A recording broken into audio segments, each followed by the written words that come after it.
So hi guys, welcome back to our channel. A little different this time because I'm in quarantine, but I have Sue. She's sitting right next to me, of course, on video chat.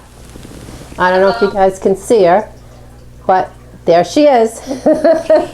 Couldn't do this without my partner in crime. I'm going to sit her right next to me here on the couch. So because I'm in quarantine, we were a little limited as to what we could do, and we really wanted to get something out this week.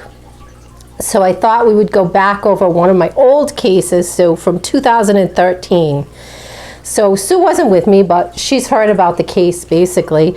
So we're going to talk about it, fill you in. I'm going to do some interviews. I have some audio for you guys, and I also have a slideshow. So that should make it interesting. I thought about going back to the house, but then I thought somebody's not going to want their house on YouTube, right? So to show, because they put up a new house. And I was going to do Spirit Box, and then I'm like, this was such a negative, scary case that I don't even want to open it up again. My clients, my clients actually, they said it was fine that I do the case, but Sheena was still too terrified. She still cannot even speak about it to this day. It was that terrifying. So I'm going to get started. This was back in 2013, so I do have all my notes in front of me, just to make sure I don't leave anything out.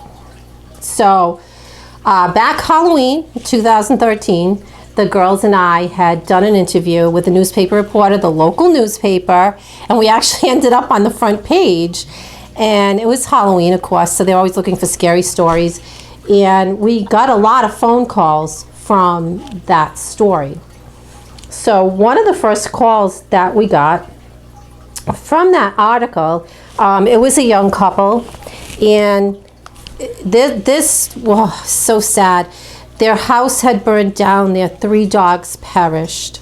Luckily, they weren't in the house when it happened, but the fire, they had been experiencing paranormal activity for the 4 years that they had been there, and it got worse right before the fire. The fire marshal, who was actually a friend of the family, could not figure out how that fire started. It was just unexplainable. The house was still standing, and you could walk through, but nothing else really made it through. They truly believed that an unseen entity had started this fire. So what happened was they left, and they were staying at Leon's mom's, and they started to have paranormal activity over there as well. So whatever was at that house had followed them to Leon's mom's house. So oh my God. Yeah, because we know they can do that. They have the capability of moving and following people. So what I'm going to do is I'm going to read you. I actually have part of Sheena's journal that she's allowing me to read. And this was back from 2013. And these were just some of the things that leading up to the fire that had happened. So I'm going to try to read this. It's a little dark, but all right, guys. Sheena's journal leading up to the fire. So latest paranormal activity at the house, 2013 fall. Willow, that was one of their dogs, would stare at the basement door while outside and growl and bark and stomp her feet, which she never did before. She was terrified, and you could see it. She always wants to be in the bathroom, and there was something about the old shower in there that isn't right. It was kind of strange. There was an old shower that was shut off that they couldn't use, and then a regular shower. But we all know dogs can sense these things. Oh, yeah. The dogs always look like they see something or someone. Their whole demeanor changes, and you can sense that they are afraid. When I stood at the top of those same basement stairs, I couldn't handle it. The feeling was overwhelming. I started breathing heavy and fast and just was overcome with emotion and sadness and terror. It was really scary. Leon was home alone, and in the attic sounded like someone stomping really loud and scared him and the dogs. The picture of me was constantly face down. It folds in the frame so it can't fall like that. Also, it moved from the place that I had put it. This was, her mom had passed away a year before the fire. It was actually her mom's favorite picture of them together. While I was home alone yesterday, there was a loud banging and it startled the dogs and I. We frantically ran around the house looking for where it may have come from, but nobody was around and nothing at all fell. Today, Leon and our 4 walking sticks that were very stably leaning against the wall just slammed to the ground. While I was in the attic putting away a summer chair, from the right corner of the attic where it was dark, I heard a loud, evil growling noise that scared me and Jasmine. We both ran back down the stairs. Occasionally, the house will smell overwhelmingly like cigarette smoke, which nobody does or ever has smoked since I've lived here, and the people who left the house to me also didn't smoke. I always will run around the house looking for maybe somebody walking by smoking, but there's never anyone and the windows are also closed. Just as quickly as it comes, it seems to just disappear and then I don't smell it anymore. Leon heard a growling noise while he was in the kitchen. It startled him and he ran into the bedroom. It was over a week ago since I was in the attic when I heard the growl that really scared me. 3 scratches at the door while I waited for Leon to come home. I thought it was him. I got up from the bed with the 3 dogs, but he's not home yet. Within the same week that the fire happened, The Exorcist was on TV. We looked up The Haunting of the movie and different things about that and ended up watching The Real Haunting of Emily Rose. It was very scary and real, and I don't know if that made anything worse, but it felt like we shouldn't be watching it. The artwork of mine that through the years had constantly fallen off the wall, even fell with a thumbtack. Today, 2 that were on a canvas for months now fell on their own. And for no reason, while 2 of Leon's friends were here, they ran out and they were scared. I had a strange nightmare that made me feel, this was the night before the fire. I had a strange nightmare that made me feel like something was wrong, but I didn't know what exactly. But in it, something was taken from the house and they broke in. I remembered some of it and I mentioned it to Leon. I quite often had bad nightmares that I didn't know what they meant, and it made me scared and I had an uneasy feeling. I also was deathly sick in the house and felt like it was the house. So Sheena had a lot of sickness the entire time she was there. She was totally exhausted. All she wanted to do was sleep. And they actually had taken her to the hospital, but they couldn't find anything wrong with her. So, October 29th of 2013, that's actually my birthday, Sheena was afraid to sleep in the house alone, so she had Leon that morning take her to her dad's house to sleep, because no way she was sleeping alone in that house. And she wanted to get a few hours of sleep before work. So if she hadn't been at her dad's house, she would have been in that house when it went up in flames. My God. So October 29th, the house caught on fire after we left at 8 a.m. and killed our 3 babies who were inside. Oh, it's so sad. I still cry thinking about it. Horribly destroyed everything. Thick black, oh my God, get the words out. Ash and a rumble of circle of burnt hole around my childhood bins in the attic. My mom's ashes and a lot of pictures survived, the ones that were in albums. But the one that was my mother's favorite, that was always turned face down, wasn't or is gone due to the extent of the damage. It happened so fast. So now she kind of talks about how she came to find us. And again, that was almost the universe. So while I was packing up glasses and moving them into a different bin in the basement at Leon's mother's was an article that I couldn't help but feel the connection to. It was the only thing I noticed, and it had ladies on it that investigate haunted houses, and it felt like it was written for me and was speaking to me. Leon's mom just quickly grabbed a paper for me to sit on in the car, and it was the same one that was assigned to me. We were coming out of the market and looking at an article that had one of the ladies on the cover, and we were talking about how weird all the signs were, and a dog in a car looked right at me and barked 3 times and then stopped. I took that as a sign. Leon contacted the ladies and told them about what had happened. So this was shortly after that. I remember Leon calling us at night. A Family Guy episode. There were just so many weird things that happened throughout this case. So a Family Guy episode about ghosts taking over a house, and they lose their place, and just so many signs. They say dog, dog, dog 3 times, and everything just seems like it was talking about us. And Leon said it was weird too, because he thought he'd seen every single episode of the Family Guy, and then out of nowhere comes this one when he's going through this. Leon tells the ladies about the episode, and it's at 11:22 on Thursday. On Friday night at 11:22, same time, Leon's phone just falls off the table onto the floor by itself for no reason. That night, Leon's mom gives him his Auntie Young's Bible to put next to the bed because she was very religious. And he looks at page 1122. It isn't numbered, and it's the only prayer he knows, and he's been saying it recently. In the prayer, it says to protect us from the evil one, and it stood out to both of us. It was actually the Lord's Prayer. Instead of saying what it usually said, it says protect us from the evil one. The night I brought the Bible into the bedroom, I started crying and was really sad.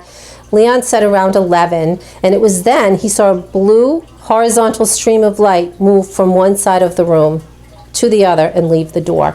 Now, I actually, when I spoke with her yesterday, she had told me, she said, this diary is just a small portion of what happened in that house. She said she could write a whole book. And she actually was telling me about one time, and I hadn't heard about this story either. One time, she was sleeping, and Leon saw a black mass over her, and he was trying to wake her up and couldn't wake her up. So this house just got so terrifying. They wouldn't even go to the bathroom alone at night. That's crazy, though. Yeah. It was just, I mean, it was just really... Did you research the history of the house? Well, that was another thing that we kind of had a problem with. So I was able to find the owners, but no information on the owners. Leon actually had found out that it was a store at one point. But I'll get into that part of it later and what I figured out was going on in the house. Heather and Laura had actually gone to the Historical Society, and the lady was just really sketchy. She didn't want to give them any information. I'm going to have Heather actually tell that story, but she was like, oh, that house. Like, almost like she wasn't surprised that something like that happened there, because back in the day, talking like the 60s, 70s, maybe early 80s, there were notorious crack houses all throughout that area. And a lot of people died of overdoses. So, I mean, eventually we ended up figuring out that it had probably been a crack house through all of our all of our evidence that we captured. But it was difficult. It was really difficult to find anything on this house. I mean, we searched and searched, and I searched again today. So that part of it was very difficult. So as soon as we heard from them, we set up an appointment for the following Sunday. We pulled into the driveway. They were in the garage with Sheena's dad going through what was left of their stuff. And I got out of that car and I wanted to cry so bad. All I did was go out. We just hugged them because it was just so emotional. And Laura will explain that part of it to you when I do the interview with her on how we felt. That was just so, it was just so hard. So what we had brought with us was we brought K2 meter, voice recorder, spirit box, and camera. And we did do a walkthrough of the house, and I'm going to show you guys a slideshow of that and how creepy it was. It was just all charred and burnt, and you left and you just couldn't get the smell out of you. It was just for days.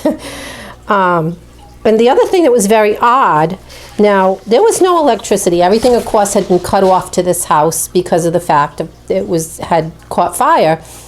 And the K2 meter went crazy throughout that entire house, even in the basement where there was no ash content. Because sometimes the ash content can cause the EMFs to be a little bit higher, but there was no ash content. If you went down in the basement, it looked as though there hadn't even have been a fire. Oh, wow. Yeah, it was the strangest thing I've ever seen. I kept my voice recorder running the entire time as we did the walkthrough. I did catch an EVP as we were walking through the kitchen. We were looking at the refrigerator, and Leon was like, well, it just shows you how hot it was. And I caught an EVP that said Leon. So that was a clue right there. Intelligent spirit is in the house, responding to, what we're saying. So we went to walk in.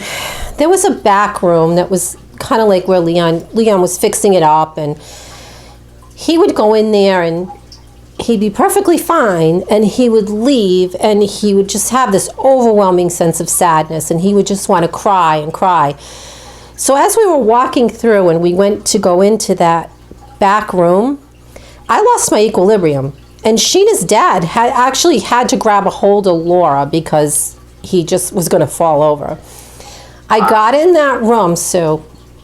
I've never felt anything that strong since that day. I mean, you know me, Sue. We're always together at crazy places, and I'm always fine, you know. But I went in. I got so scared. I actually thought, and you know me, I don't say I'm scared either. I was scary. I really thought I was going to pass out. I mean, the room was spinning. I thought I was going to have to leave. I'm like, Deb, stop it.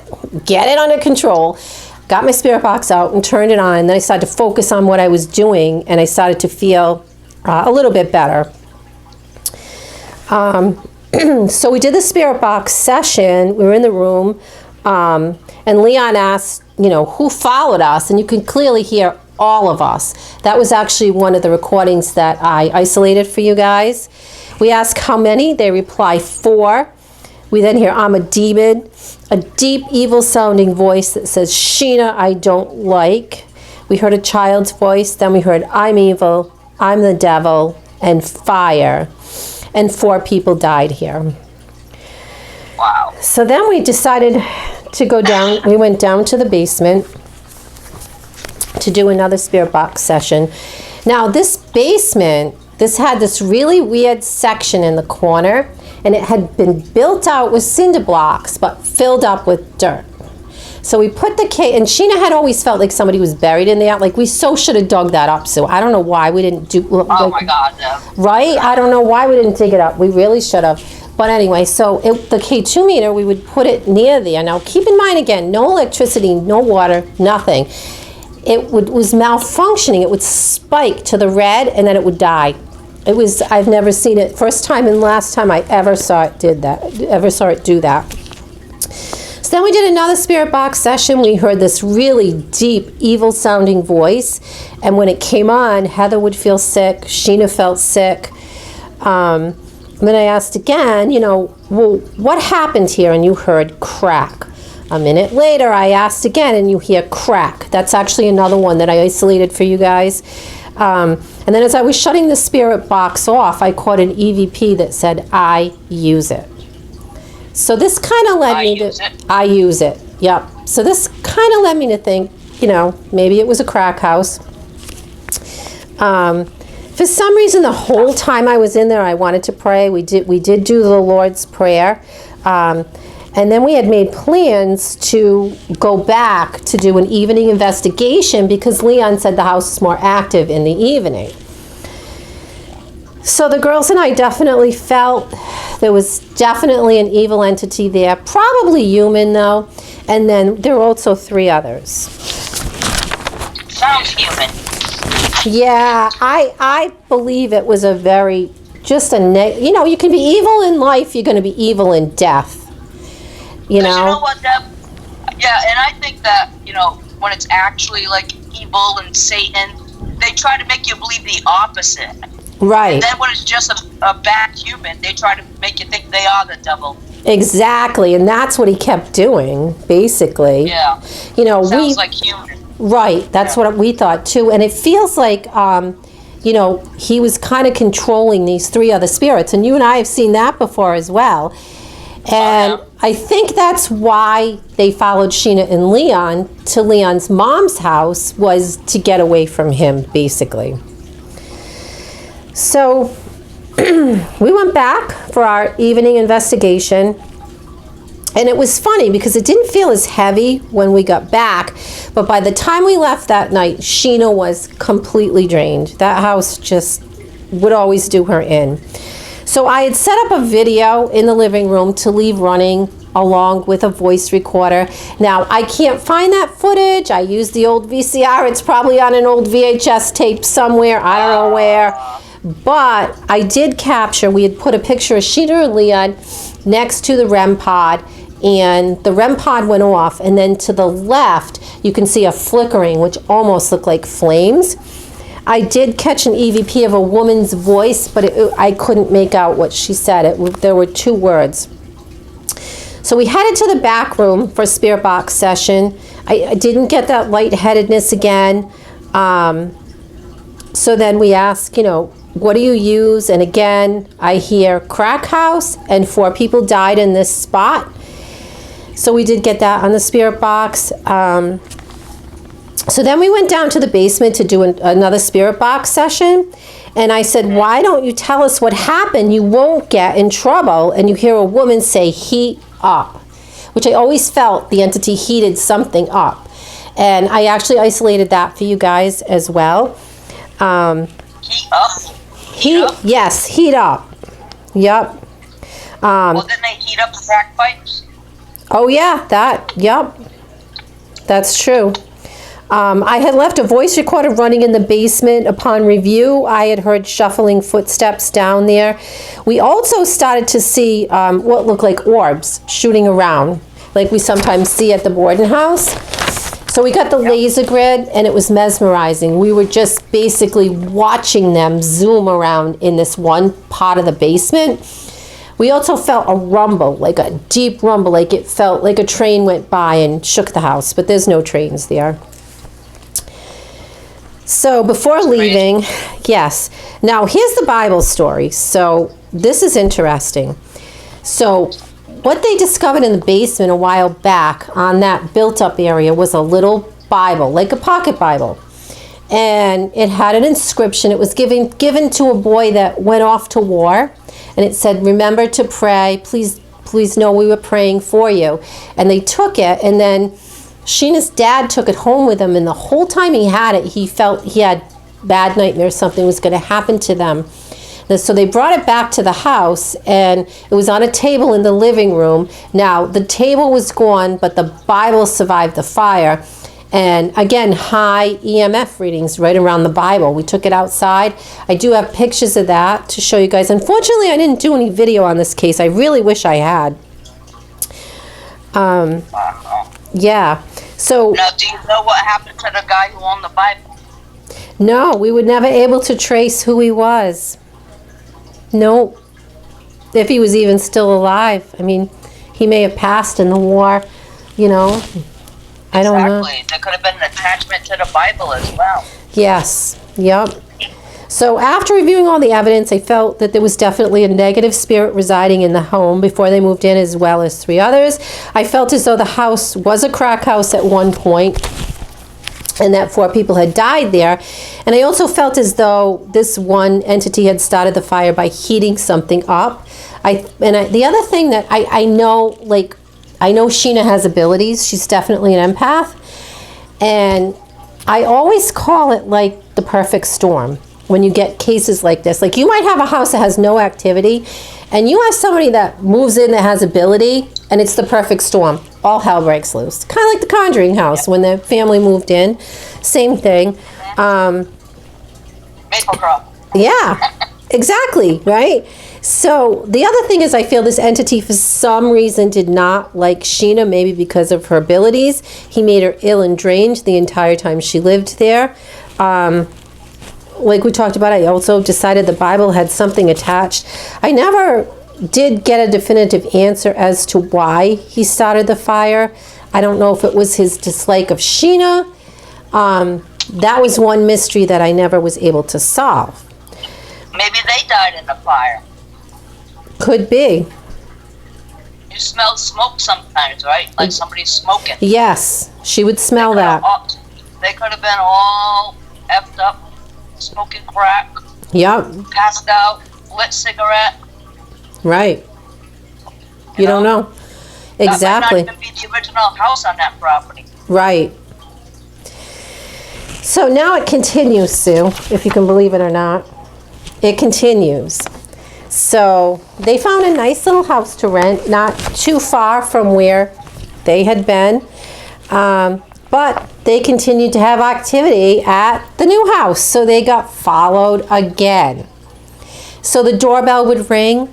No one was there. The vacuum would start up by itself. Things would fly off the counters. So Sheena would see, they had a little breezeway on the side of the kitchen, and she would look and she would see someone walk by, and there was no one there. So I'm like, okay, back to the drawing board. So I had my friend Cindy, who's on our team as well, and a psychic medium that she knew.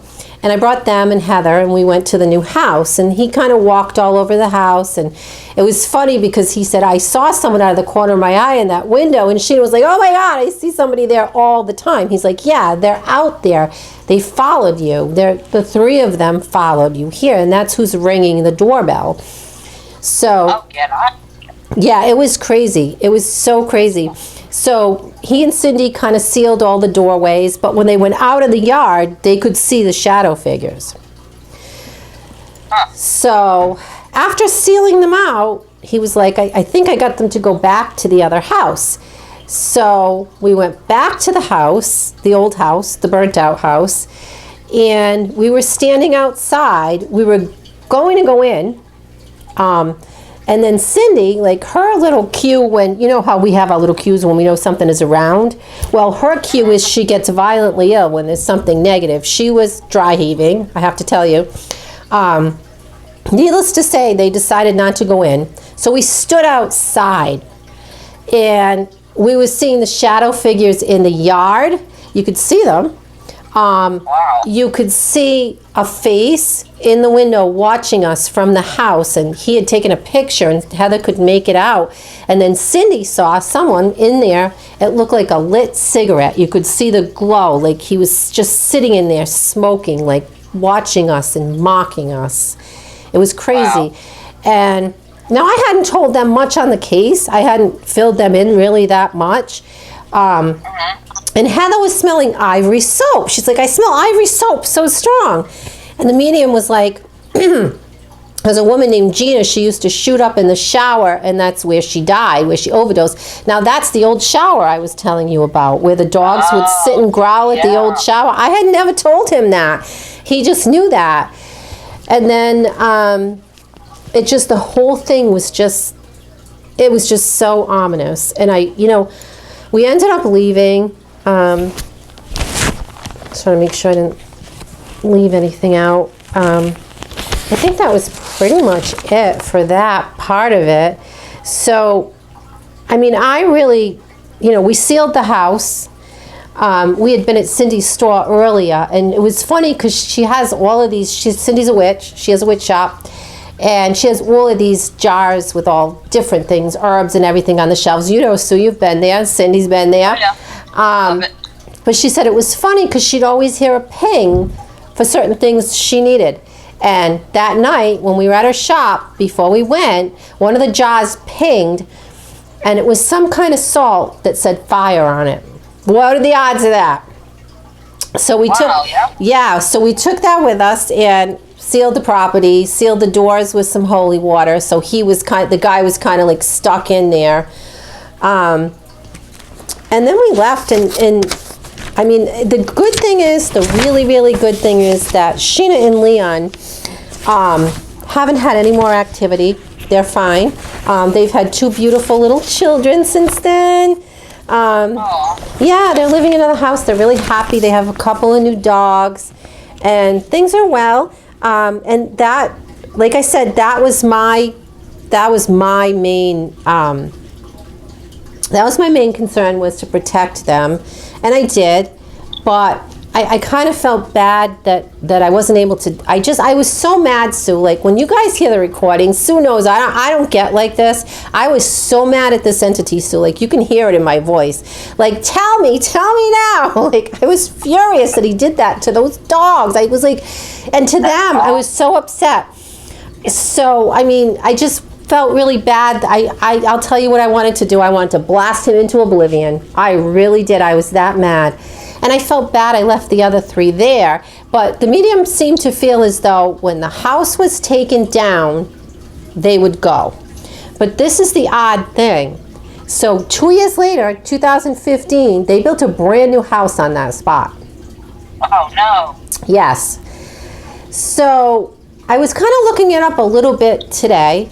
And the odd thing is, I found out that they purchased it, the people that owned it kept it for 4 years, which is the same amount of time Sheena and Leon lived in the other house that was there. They sold it, and now someone else is living there. So I just found that to be a little bit odd. And I looked through, I actually did a on the realtor sites. I looked at all the pictures. I didn't see any orbs, nothing from inside the house. I actually watched a video, didn't see anything there. So who knows? Maybe, you know, maybe they did leave. I don't know.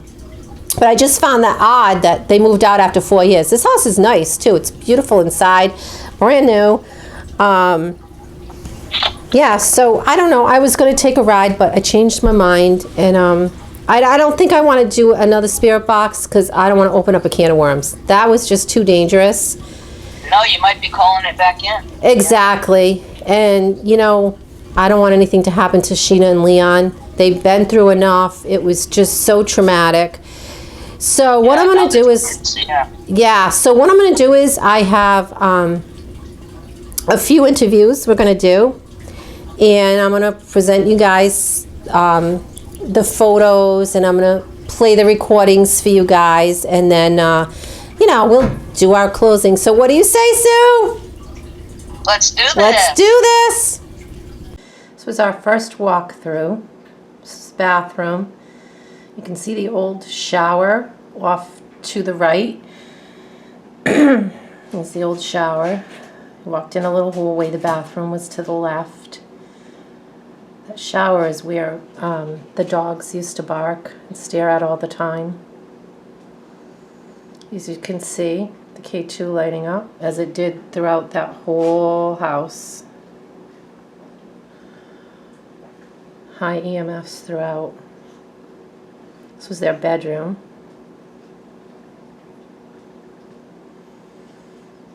What's left of it.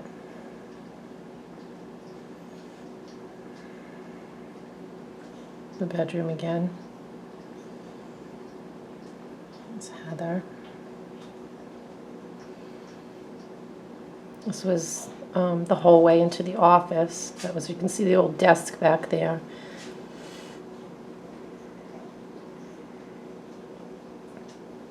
The living room. Off to the left of the stairs to the attic, which was like a loft where they heard the growling and the banging. Living room again. I mean, the smell in there was just horrendous. You would walk out, you smell like smoke for days after you walked out. The front doorway.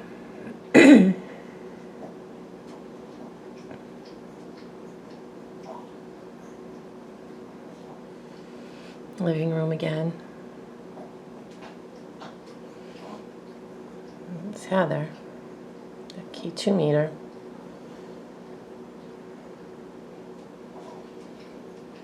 Locked off window. It's over where the refrigerator was. This was the kitchen. What's left of the kitchen? That was actually the refrigerator.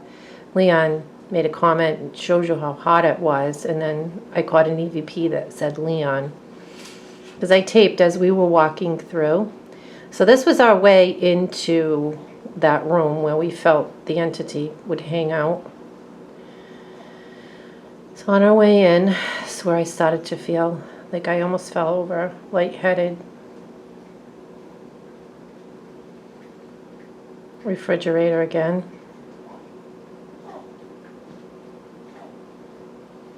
Refrigerator. There was a cupboard next to it. This was the office on the way into that other room. This was the room.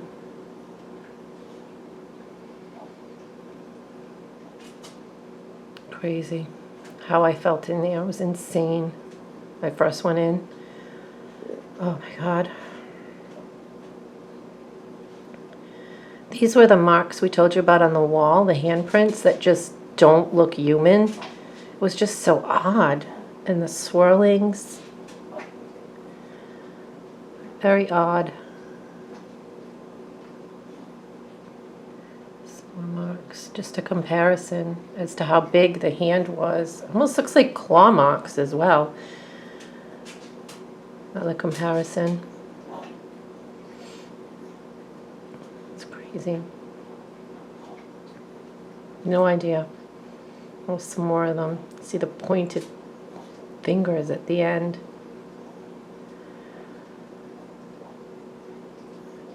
So strange. Some more markings. This was in that room where the entity hung out. And we got the spirit box. 4 people died here. Some more markings.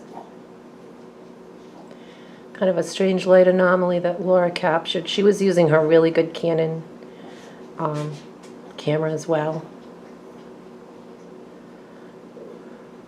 You can see these are all clear. Another light anomaly. And let me know if you guys spot anything as well in these photos that I didn't see. This was the attic. They heard the growling and the stomping.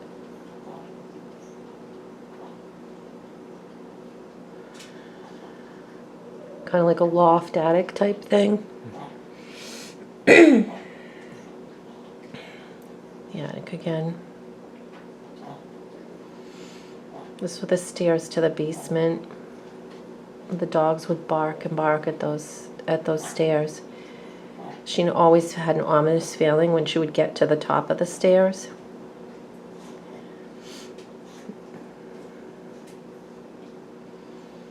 The light anomaly. And as you can see, you know, the basement looks perfectly normal. There's no ash down there. So this was the built-up area where it had been built up and filled with dirt. Sheena always felt like someone was buried in there. It's where they found the Bible. The K2 meter was malfunctioning. It would spike all the way up and then die. And keep in mind, everything's shut off in this house. No water, no electricity, nothing.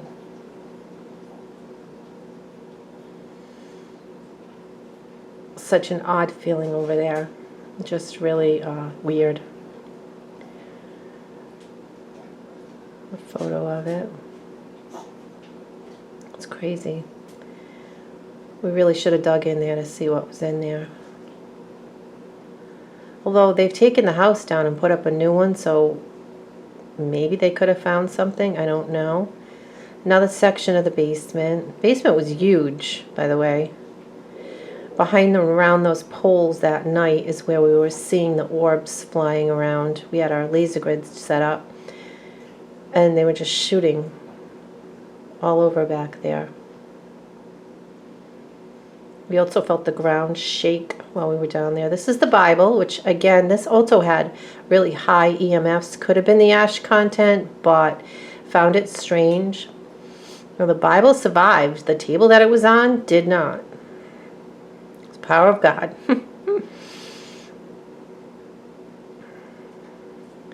So that was unusual as well.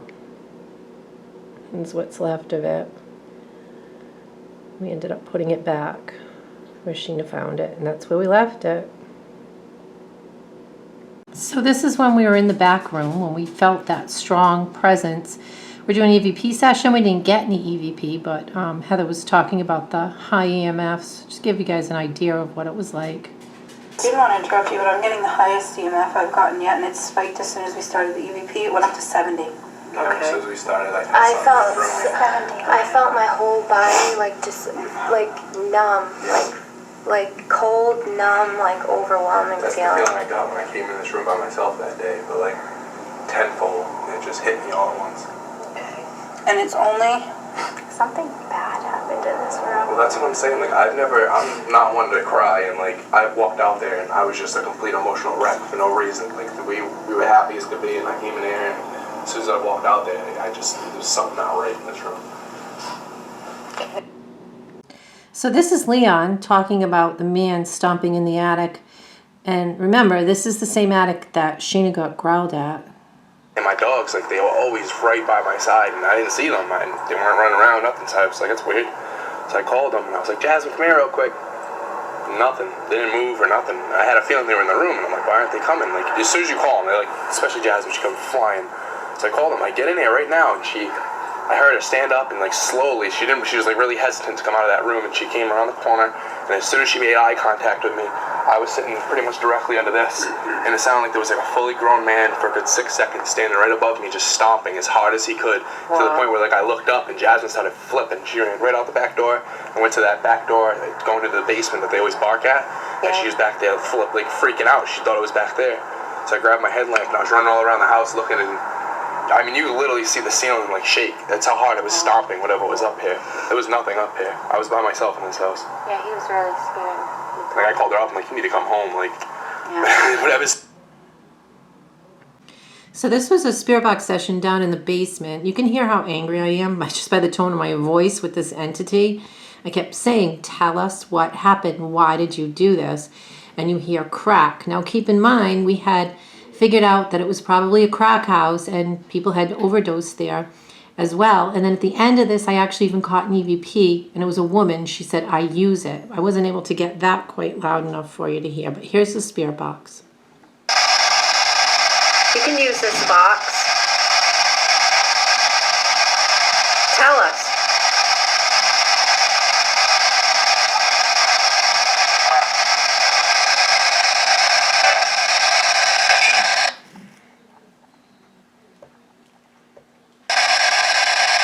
You can use this box. Tell us.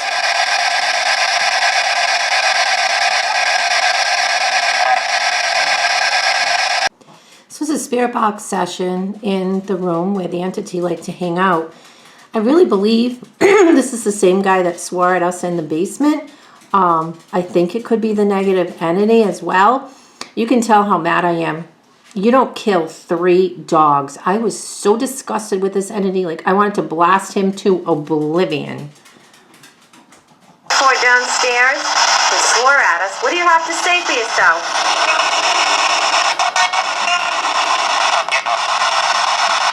Do you hear him swear at us? Jerk. So Sheena and Leon had left to go live at Leon's mom's after the fire. They asked who had followed us, and you hear all of us. Get to my mother's house.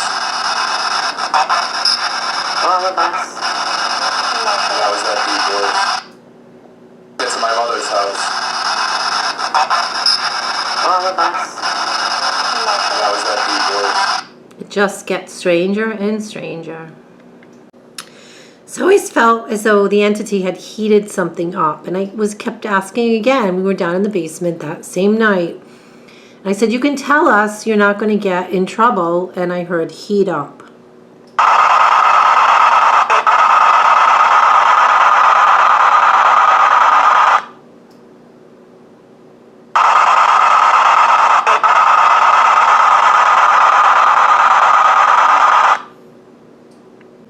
So hi, Laura.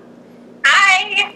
So Laura actually is on our DLH Paranormal team. She's the L in DLH, and she worked with me on this case back in 2013. So I just kind of wanted to chat and see what she remembers about it. So, like, what really stands out the most to you on this case, Laura? Well, I honestly don't remember a lot of the fine details of the case because it was so long ago. But there are a few things that definitely stand out in my mind when I think about it. And I think one of the things that I remember most was the first day we arrived at Sheena and Leon's house. We were pulling up the driveway, and I think it was on the way there that you filled us in on the details, because we're all so busy, so we don't get a chance to talk very much. So you kind of filled us in on the details as we were driving there. And what I didn't realize, I was thinking that the house had caught fire maybe weeks or months ago, but on the drive there, you informed us that it was actually just days ago, maybe 2 or 3 days before we had arrived, that the house actually caught on fire. So I just remember being a little nervous, not knowing what to expect, and pulling up the driveway. And Sheena, Leon, and her father were standing in the garage, kind of going through some of their stuff, whatever they could salvage. The firewood, honestly, was not much at all. And when we pulled up, they all just kind of looked over, and it was just the look on their faces I will never forget the look on their faces. It was a mixture of sadness, of fear, but mostly they just looked completely broken, like completely broken down. Like whatever had happened to them had finally just got the best of them. So we got out of the car and we gave them all hugs because we could do such a crazy thing back then. And I just remember like this rush of emotion I got meeting them and seeing their faces and looking at the house and just how sad they were. And I could have cried right then and there and probably never stopped. But I vowed right then and there, I said, you know what we have to do? I don't care what we have to do, but we need to help these people. We need to do whatever we can to help these poor people. And then, so we talked in the driveway for a while, and they kind of recounted their story and everything that they had been through. And we hadn't yet gone in the house. And the house, I remember, was surprisingly still structurally sound, even though everything inside of it had been charred. And there really wasn't much left to it, but you could actually walk through the house safely. Another thing that stands out in my mind is this Bible that they showed us. It wasn't very big, maybe about that big, maybe 6 inches long. It was a small Bible, like a pocket Bible. And this Bible had survived the fire. It was on a table, and the table had been completely charred. There was nothing left to it, but the Bible somehow survived this fire. And I don't know, the Bible just stands out so much in my mind. But Mom, do you remember the details behind the story of the Bible, where they found it, what we ended up doing with it? Because that kind of escaped. Well, that particular little Bible, they had found down in the basement in that odd area that had been built up and out and covered with dirt. And as they rifled through, they realized it had been given to a young boy who was going off to war. And it said, make sure to pray, we will pray for you. And we really felt as though, that Bible had been put there for a specific reason. And Sheena had said after they removed the Bible, things did start to get worse. She gave it to her dad for a while, and he had nightmares while he had it, and he kept having nightmares that something bad was going to happen to Sheena and Leon. And then Sheena took the Bible back, and at the end, we ended up putting it back in that spot where it was found because we felt like that was where it needed to be. Okay, yeah, and that's all that's it's been so long. And I also remember that we were getting things off of the K2 meter when we put it close to the Bible. Yes, yep, which was odd. Yeah. I mean, it could have been the ash content of the Bible, but it was just really strange how we would get those readings from the Bible. Yeah, we got a lot of different readings from that house, if I remember. And obviously all the electricity had been turned off.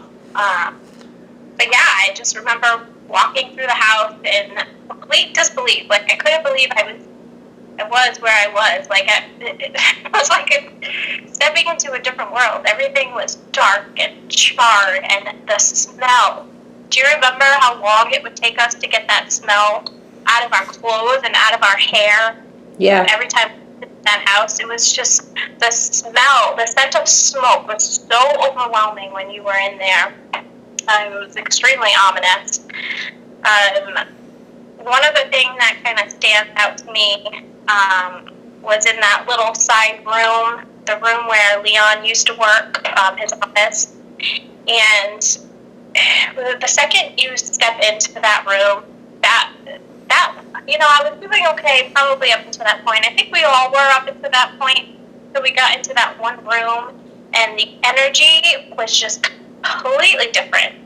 Like, it was heavy.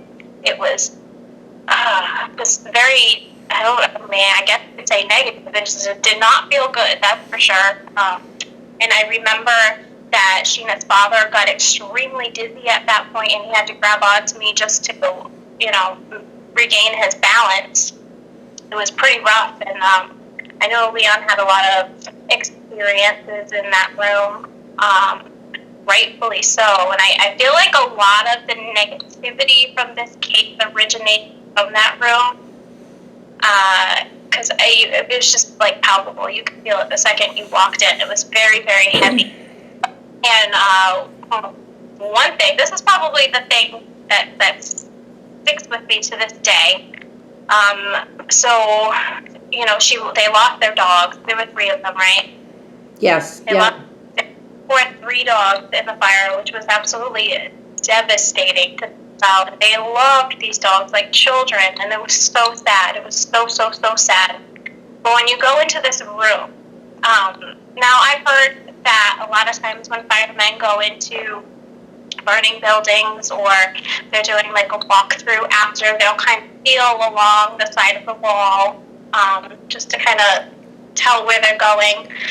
So this could have been caused by that, but even so, on one of the walls, it was like a charcoal drawing. It kind of reminded me of something you would see in a cave that was, you know, drawn by cavemen, because it told a story, and it was extremely disturbing. It wasn't a good story. It wasn't a fairy tale. It wasn't, you know, a bedtime story, but it told the story. And when you look at the wall, it was in charcoal. This wall was white, but in charcoal there was an outline of a profile, like a dog's profile, and you could see the ears and the nose and the eyes. Like, it was uncanny. Like, it looked exactly like a dog.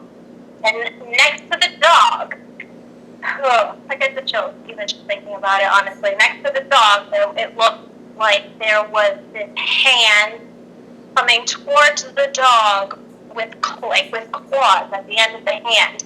And you could, the way it looked, you could like see the hand reaching towards the dog.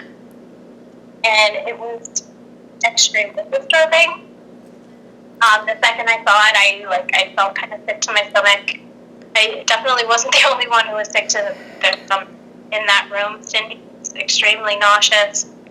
But it was just a lot of negative energy. But that, when I saw that picture, like that full outline on the wall, it was like I can picture it. As I'm talking about it, I can see it in my head. It is something that I will never, ever forget. Do you remember that? That room, I have never felt, that was the worst I'd ever felt, and I've never felt that bad since. When I went in, I thought I was going to pass out, and I really thought I was going to have to leave the investigation. And I said, no, Deb, no, you're not leaving. And I, focused on the spirit box. And after that, I was okay. But I remember walking in, I almost fell over. Once I got in there, boy, I have never felt anything like that in my life. Ever. Yeah. It was disturbing. It was a tough one. When I think back on all of the cases, and we've covered some like really sad stories and really sad cases, but that one, I have to say, takes the cake. Yes. I think so too. That was a tough one. Yeah. So, I mean, those are the things that stand out most in my mind when I think about that case. Mm-hmm. But, yeah, it's definitely something I won't ever forget. Yeah, well, at least they're doing well now. Thank God. Thank God for that. That was my main mission. I was a little disappointed that I couldn't blast that evil entity into oblivion because I was so angry at him. But at least, they're safe and they're happy. So that was my main mission. Yes, the happy ending is always definitely our main mission. Yeah. Well, thank you so much, Laura. Definitely. Thank you for having me. This was fun. Take care. Okay, bye. Bye. So, hi, Heather. Thank you for joining me. Hi. So, this is Heather. She's the H in our DLH Paranormal group. So, Heather, you were with me back on that case in 2013. I don't know how much you remember because it was a while ago, but I thought we could chat about it. What stands out in your mind the most about that case? It's hard to recall a lot of details, but basically the feeling really stays with you. I think that's like the main thing I'll always remember, is it was just such a heavy feeling there. And when you've been investigating for a while, you can sometimes go into places and just sense when there's something off or something not right. And I just remember there being a really heavy, intense feeling in that house, mainly. Yeah. It was, just walking in there was, it just gave you just felt the creeps. I think, that's the one thing I won't ever forget about it. You could feel it, like you just felt that negative presence in that house. And honestly, Heather, I don't know how they lived there as long as they did. I know, because, I guess it's, if you're not as sensitive, maybe you wouldn't notice that feeling as much, that heaviness, so maybe that was some part of it. Well, I because think I know she definitely did. That's why she was so sick when she lived in that house. She was sick the entire time. Yeah, it can affect you so negatively. Now, you came back with me that second time to the new house when they had the activity. Do you remember what happened? I do. I remember when we were standing on the outside of the house. The old house. And it was... What's up? The old house.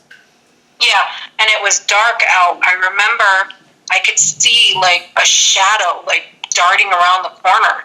And it was the craziest thing. It just looked like as if it would have been a person, but there was no one there. And it darted around the house, around the side. And then it just disappeared. And I remember just seeing shadows out of the corner of my eye. I remember thinking it looked like someone was peering out of the window in there.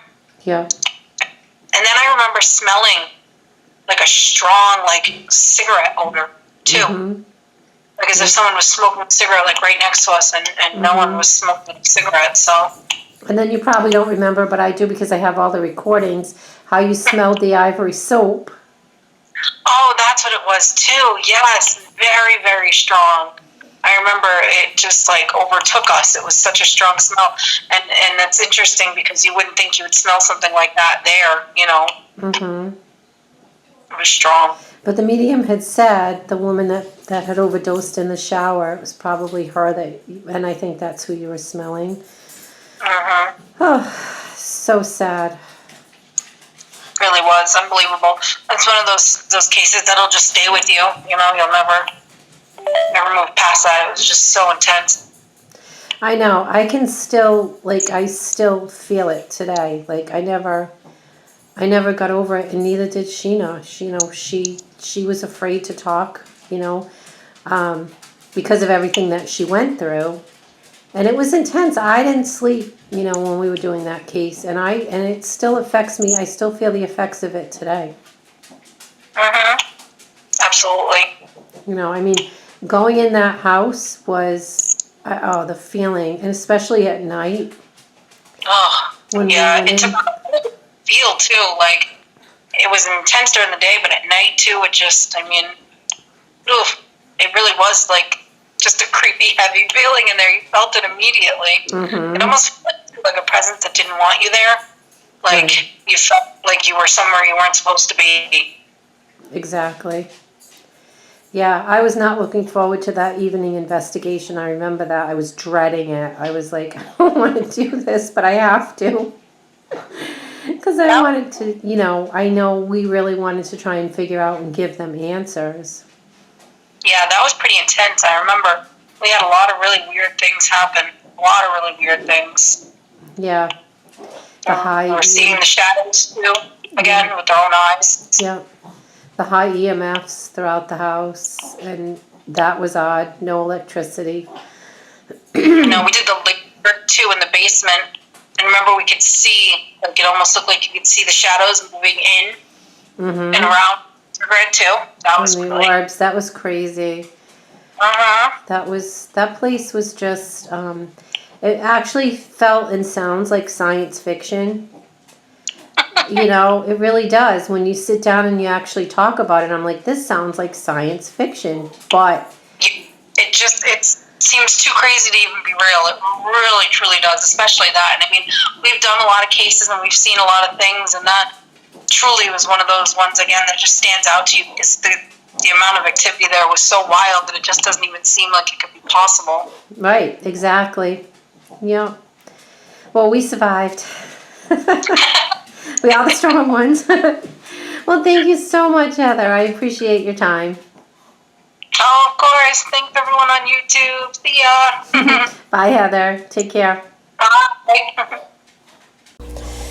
So that was a wild case, right, Sue? Yeah, that was crazy. Yeah, that was one of my creepier ones. So it's kind of interesting, you know, Sue came up with some good things. She had some great ideas. One of the things she mentioned, you know, when I had heard heat up, she's like, well, Deb, heat up a crack pipe. So that makes perfect sense. And then the other thing she thought of, and I thought this was kind of unusual, and it could have happened, she's like, maybe they left that house and they went to another familiar house in the neighborhood. So I couldn't find a lot of history on that house. So Sue did a little digging last night. You want to tell them what you found out about the fires? Yeah, it's kind of crazy. I mean, to me, it seemed like every year, guys, or every other year.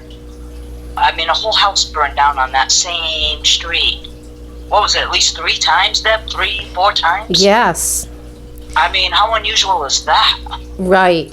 And the last... One of them... Yeah, go ahead. I was going to say, one of them was even like a couple and dogs, just like the case you did. Right. And you said they couldn't find out, the fire marshal couldn't figure out how it started. Yeah, cause of fire unknown. So that almost seems like more of a, you know, that's more than a coincidence. That's just, you know. I would think, right? A little crazy.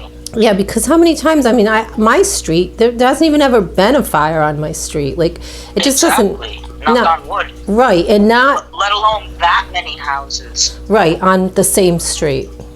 Yeah. So, you know, this is why it's really good to get fresh eyes to look at a case, because Sue saw a lot of things that I hadn't found, some things that I hadn't found. So it's always good to put fresh eyes on a case as well. I hope you guys enjoyed everything I put out there for you. One thing I did find a little odd was when I listened back to the slideshow that I did of the walkthrough of the house.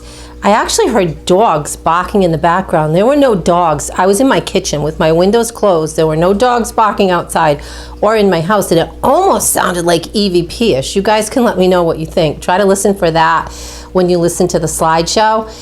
And, you know, I don't know how much... Huh?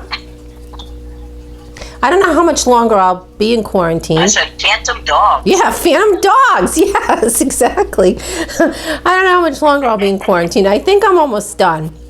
But let me know if you guys want us to unpack some more of my old cases, because I do have a lot of more really crazy cases that we could go over and Sue could put a fresh eye on. So let us know. Honorary member. Yeah, of DLH. So, you know, let us know if you guys want us to do more cases like that. We can, because they are really interesting. So make sure to subscribe to our channel. Check us out on Facebook, Lizzie Borden Tour Guide Investigations. DLH is on there as well, DLH Paranormal. We have a website too. And, you know, we really, really love you guys, and make sure to share the love. Thanks for watching. Thanks for watching. Bye, guys.